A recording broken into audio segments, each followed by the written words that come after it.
মার্কিন নির্বাচনের বাকি আর মাত্র ১.৫ মাস। দুই প্রধান প্রতিদ্বন্দ্বী ডোনাল্ড ট্রাম্প ও কমলা হ্যারিস তাই জোর কদমে নেমে পড়েছেন নির্বাচনী প্রচারণায়। লক্ষ্য জনসমর্থনের পাল্লা সামান্য হলেও নিজেদের দিকে ভারী করা। জনমত জরিপে উভয় প্রার্থী ৫০ পয়েন্ট নিয়ে কার্যত একই জায়গায় আটকে রয়েছেন। বিশ্লেষকদের ধারণা, নির্বাচনে জিততে হলে কমলা বা ট্রাম্পকে জয় পেতে হবে পেনসিলভেনিয়া, মিশিগান ও উইসকনসিন অঙ্গরাজ্যে। আর তাই জয়ের জন্য নিজেদের মধ্যে ব্যবধান বাড়াতে মরিয়া হয়ে উঠেছেন দুই প্রার্থী। বর্তমানে নির্বাচনী প্রচারণায় কেন্দ্রবিন্দুতে পেনসিলভেনিয়া অঙ্গরাজ্য।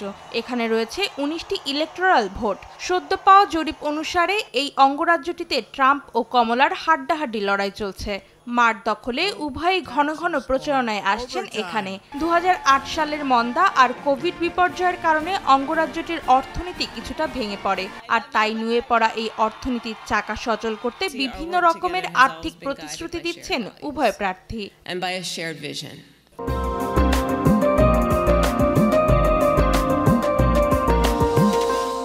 এদিকে নির্বাচনী প্রচারণার শুরু থেকেই অভিবাসীদের বিরুদ্ধে প্রচার চালিয়ে যাচ্ছেন সাবেক প্রেসিডেন্ট ডোনাল্ড ট্রাম্প। হাইতি অভিবাসীদের বিরুদ্ধে স্থানীয়দের পোষা প্রাণী খেয়ে ফেলার অভিযোগও করেন তিনি। এতে অভিবাসীদের মধ্যে ছড়িয়ে পড়েছে জাতিগত উত্তেজনা। এসব ঘটনার মধ্যেই নিউ ইয়র্কের লং আইল্যান্ডে এক নির্বাচনী সমাবেশে স্প্রিংফিল্ড সফরে যাওয়ার কথা জানান ট্রাম্প। অন্যদিকে মার্কিন ভাইস প্রেসিডেন্ট কমলা হ্যারিস সংখ্যালঘু ভোটারদের আস্থা জেতার জোর প্রচেষ্টা চালাচ্ছেন বলে জানিয়েছে গণমাধ্যম। অন্তরা সেন, সময় সংবাদ।